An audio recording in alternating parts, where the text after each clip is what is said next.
Okay, now. Chapter 17. Rescue in Minus Land. I don't like it here at all, Charlie whispered. It gives me the willies. Me too, Mr. Wonka whispered back. But we've got a job to do, Charlie, and we must go through with it. The mist was condensing now on the glass walls of the elevator, making it difficult to see out except through the glass doors. Do any other creatures live here, Mr. Wonka? Plenty of ganoolies. Are they dangerous? If they bite you, they are. You're a goner, my boy, if you're bitten by a ganooli. The elevator drifted on, rocking gently from side to side. The great-black, oily fog swirled around them. What does a ganooli look like, Mr. Wonka? They don't look like anything, Charlie. They can't. You mean you've never seen one? You can't see ganoolies, my boy. You can't even feel them until they punch your skin. Then it's too late. They've got you.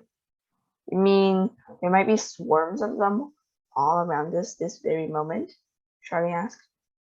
There might, said Mr. Wonka. Charlie felt his skin beginning to creep. Do you die at once? He asked. First you become subtracted, a little later you're divided, but very slowly. It takes a long time. It's long division and it's very painful. After that, you become one of them. Couldn't we shut the door? Charlie asked. I'm afraid not, my boy. We never see her through the glass. There's too much mist and moisture. She's not going to be easy to pick out anyway.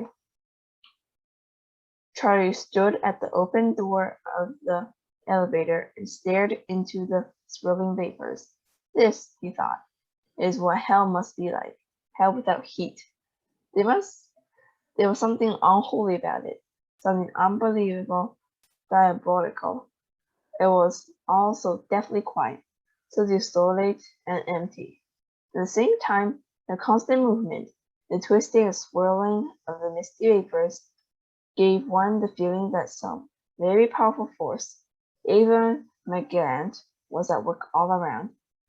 Charlie felt a javelin in his arm. He jumped. He almost jumped out of the elevator. Sorry, said Mr. Wonka. Don't let me. Oh, Charlie gasped. For a second, I thought. I know what you thought, Charlie. And by the way, I'm awfully glad you're here with me. How would you like to come here alone, as I did, as I had to, many times? I wouldn't, said Charlie. There she is, said Mr. Wonka, pointing. No, she isn't. Oh dear. I could have sworn I saw her for a moment, right over there on the edge of that dark patch. Keep watching, Charlie. There, said Charlie. Over there, look. Where? Said Mr. Wonka. Point to her, Charlie. She's gone again. She's sort of faded away, Charlie said. They stood at the open door of the elevator, peering into the swirly gray vapors. There, quick, right there, Charlie cried. Did you see her? Yes, Charlie, I see her. I'm moving up close now. Mr. Wonka reached behind him and began touching a number of buttons. Grandma, Charlie cried out. We've come to get you, Grandma. They could see her faintly through the mist, but oh, so faintly. And they could see the mist through her as well. She was transparent. She was hardly there at all. She was no more than a shadow. They could see her face and just the faintest outline of her body swathed in a sort of gown, but she wasn't upright. She was floating lengthwise in the swirling vapor. Why is she lying down? Charlie whispered. Because she's a minus, Charlie. Surely you know what a minus looks like that. Mr. Wonka drew a horizontal line in the air with his finger. The elevator guided close.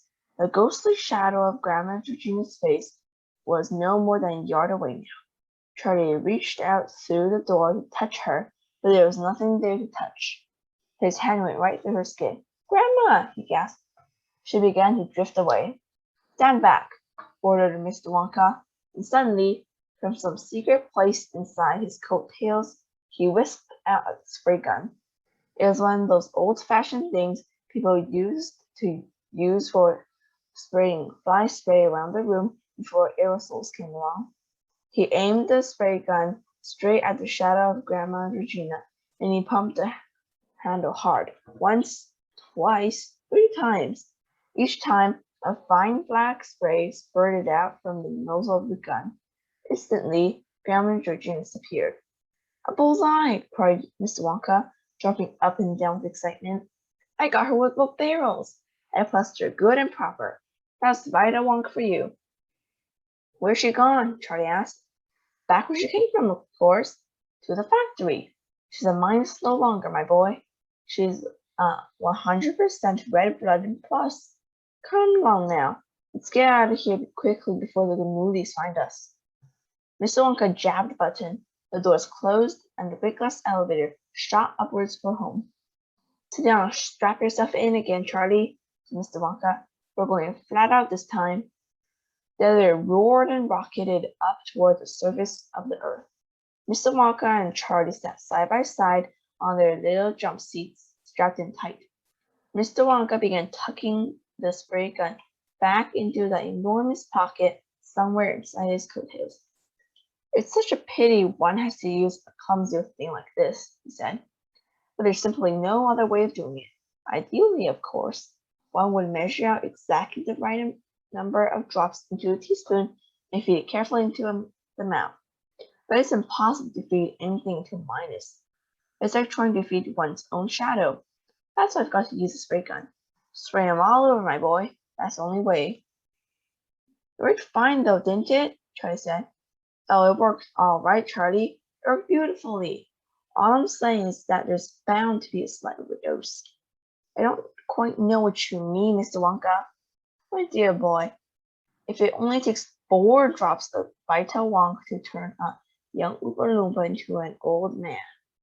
Mr. Wonka lifted his hands and let them fall limply onto his lap. You mean Grandma may have got too much? Asked Charlie, turning slightly pale. I'm afraid he's putting it rather mildly, said Mr. Wonka. But why did you give her such a lot of it then? Said Charlie, being more and more worried. Why did you spray her 3 times? She must have gotten pins and pins of it. Gallons, cried Mr. Wonka, slapping his thighs. Gallons and gallons. Don't let a little thing like that bother you, my dear Charlie. The most important part of it is that we've got her back. She's a minus no longer. She's a lovely plus.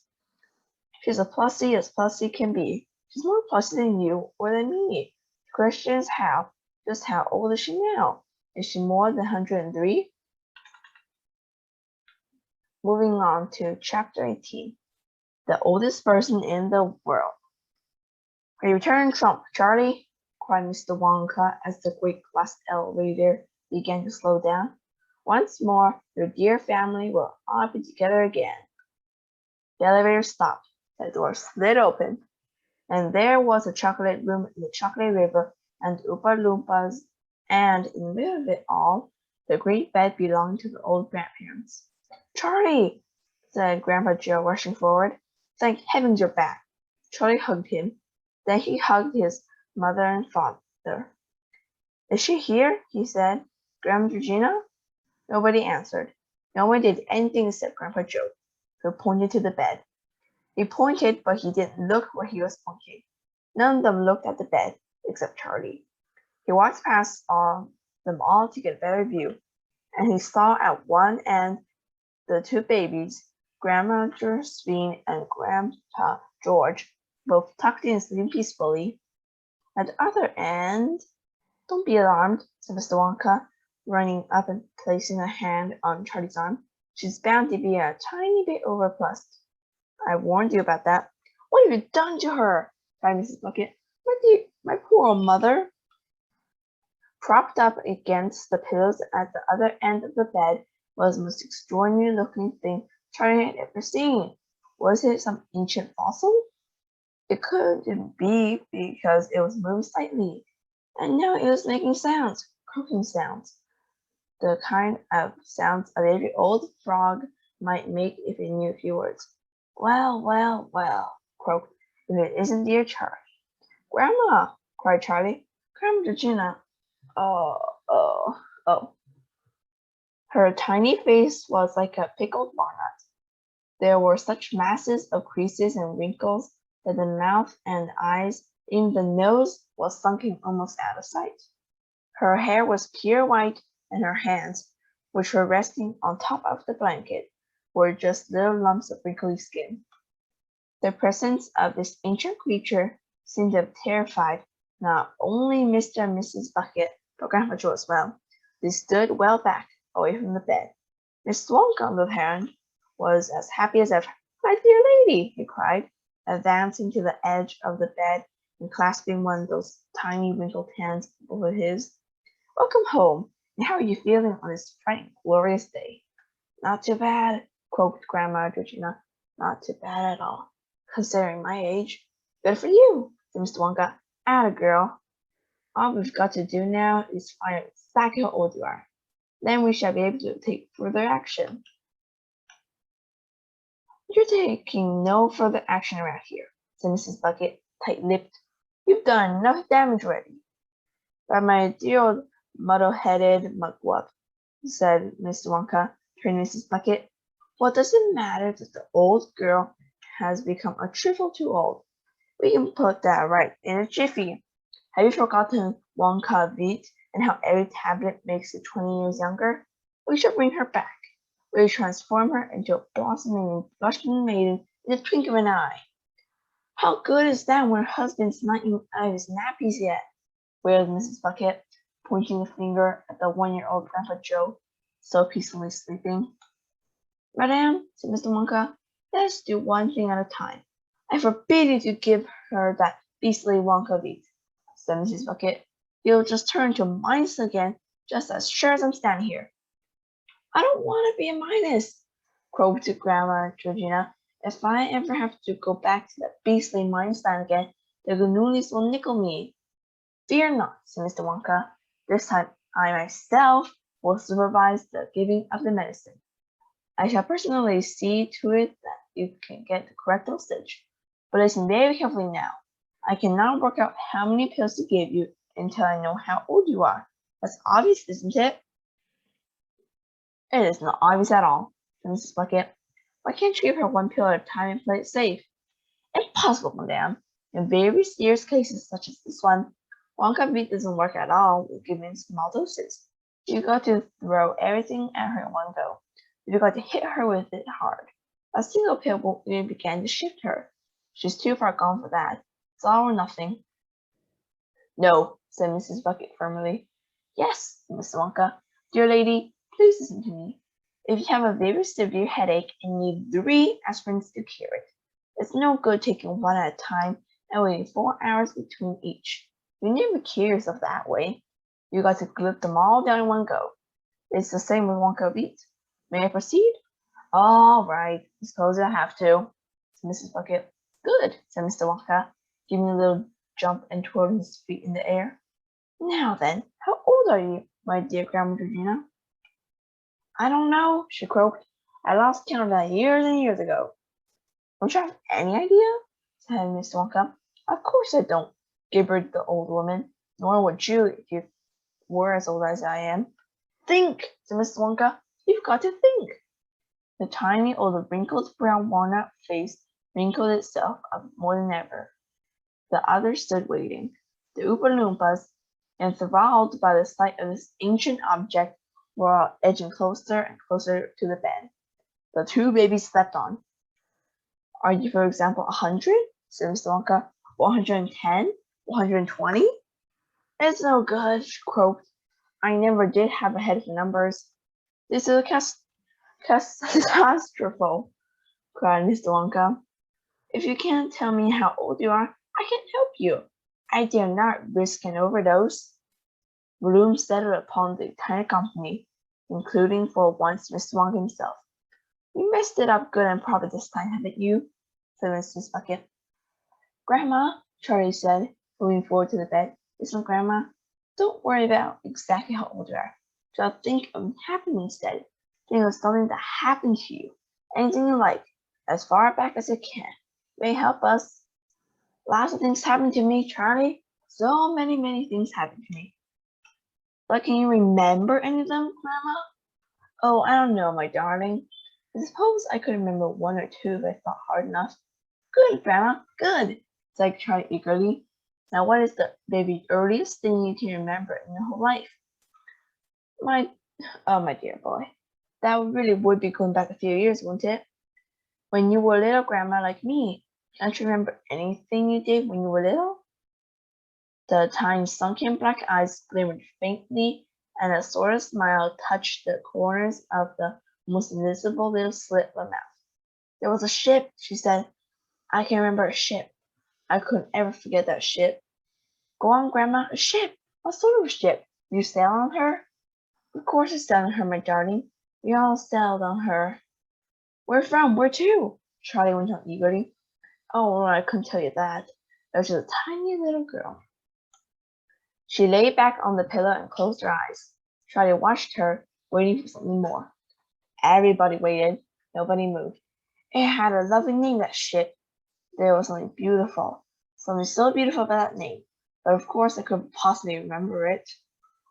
Charlie, who had been sitting on the edge of the bed, suddenly jumped up. His face was shining with excitement.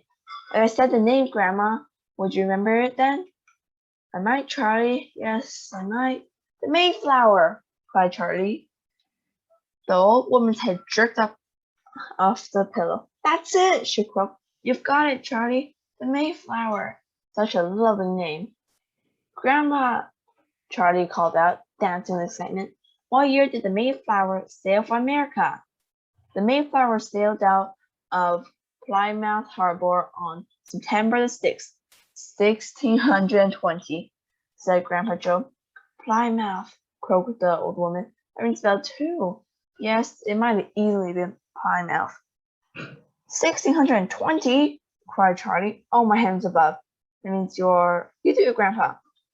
Well now, said Grandpa Joe, take 1620 away from 972. That leaves, don't rush me now, Charlie.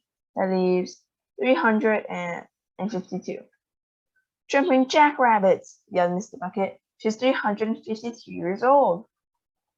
She's more, said Charlie. How old did you say you were, Grandma, when you sailed on the Mayflower? Were you about 8? I think I was probably younger than that, my darling. I was only a bitty little girl, probably no more than 6. Then she's 658, gasped Charlie. That's vital Wonka for you, said Mr. Wonka proudly. I told you this powerful stuff. 358, said Mr. Bucket. It's unbelievable. Just imagine the things she must have seen in her lifetime, said Grandpa Joe. My poor old mother, wailed Mrs. Bucket. What on earth? Patience, dear lady, said Mr. Wonka. Now comes the interesting part. Bring on the Wonka beat. And Oompa Loompa ran forward with a large bottle and gave it to Mr. Wonka to put on the bed. How young does she want to be? He asked. 78, said Mrs. Bucket firmly, exactly where she was before all this nonsense started. Surely she'd like to be younger than that, said Miss Wonka. Certainly not, said Mrs. Bucket. It's too risky. Too risky, too risky, croaked Grandma Georgina. You only minus me again you try to be clever. Have it your own way, said Mr. Wonka. Now then, I've got to do a few sums. Another Oompa Loompa trotted forward, holding up a blackboard. Mr. Wonka took a piece of chalk from his pocket and wrote, like all this stuff. 14 pills of Wonka beat exactly, said Mr. Wonka. The Oompa Loompa took the blackboard away. Mr. Wonka picked up the bottle from the bed and opened it and counted out 14 of the little brilliant yellow pills. Water, he said. Yet another Oompa Loompa ran forward with a glass of water. Mr. Wonka tipped all the 14 pills into the glass. The water bubbled and frothed. Drink it while it's fizzing, he said, holding the glass up to Grandma Regina's lips. All in one glug. She drank it. Mr. Wonka sprang back and took a large brass clock from his pocket. Don't forget, he cried, it's a year a second. She's got 280 years to lose. That'll take her 4 minutes and 40 seconds. Watch the centuries fall away. The room was so silent they could hear the ticking of Mr. Wonka's clock. At first, nothing much happened to the ancient person lying on the bed. She closed her eyes and lay back. Now and again, The puckered skin of her little face gave a twitch, and her little hands jerked up and down. That was all. 1 minute gone, cried Mr. Wonka. She's 6 years younger. She looks just the same to me, said Mr. Bucket. Of course she does, Mr. Wonka. What's a mere 60 years when you're over 300 to start with? Are you all right, Mother? Said Mrs. Bucket anxiously. Talk to me, Mother. 2 minutes gone, cried Mr. Wonka. She's 120 years younger. And now the definite changes were beginning to show in the old woman's face. The wrinkles were quivering all over, and some of the deepest wrinkles were becoming less and less deep, the mouth less sunken, nose more prominent. Mother, cried Mrs. Bucket, are you all right? Speak to me, Mother, please. Suddenly, with a suddenness that made everyone jump, the old woman sat bolt right up in bed and shouted, Did you hear news? Admiral Nelson has beaten the French at Trafalgar. She's going crazy, said Mr. Bucket. Not at all, said Mr. Wonka. She's going through the 19th century. 3 minutes gone, said Mr. Wonka. Every second now she was growing slightly less and less shriveled, becoming more and more lively. It was a marvelous thing to watch. Gettysburg, she cried. General Lee is on the run. And a few seconds later, she let out a great wail of anguish and said, He's dead, he's dead, he's dead. Who's dead? Mr. Bucket craned forward. Lincoln, she wailed. There goes the train. She must have seen it, said Charlie. She must have been there. She is there, said Mr. Wonka. At least she was a few seconds ago. Well, son, please explain to me, said Mrs. Bucket. What on earth? 4 minutes gone, said Mr. Wonka. Only 40 seconds left. Only 40 more years to lose. Grandma, cried Charlie, running forward. You're looking almost exactly like you used to. Oh, I'm so glad. Just as long as it stops when it's meant to, said Mrs. Bucket. I'll bet it doesn't, said Mrs. Bucket. Something always goes wrong. Not when I'm in charge of it, sir, said Mr. Wonka. Time's up. She's now 78 years old. How do you feel, dear lady? Is everything all right? I feel horrible, she said. Just horrible. But that's no thanks to you, you meddling old mackerel. There she was again, the same cantankerous, grumbling old Grandma Georgina that Charlie had known so well before it all started. Mrs. Bucket flung her arms around her and began weeping with joy. The old woman pushed her aside and said, What, may I ask, are those two silly babies doing at the other end of the bed? One of them's your husband, said Mr. Bucket. Rubbish, she said. Where is George? I'm afraid that's true, Mother, said Mrs. Bucket. That's him on the left. That one's just me. You cheesy old cheeseburger, he shouted, pointing a fierce finger at Mr. Wonka. What in the name of... Now, said Mr. Wonka. Let us not for mercy's sake have another row so late in the day. If everyone will keep their hair on and leave this to Charlie and me, we shall have them exactly what they used to be, in a flick of a fly's wing. Anyway, close enough.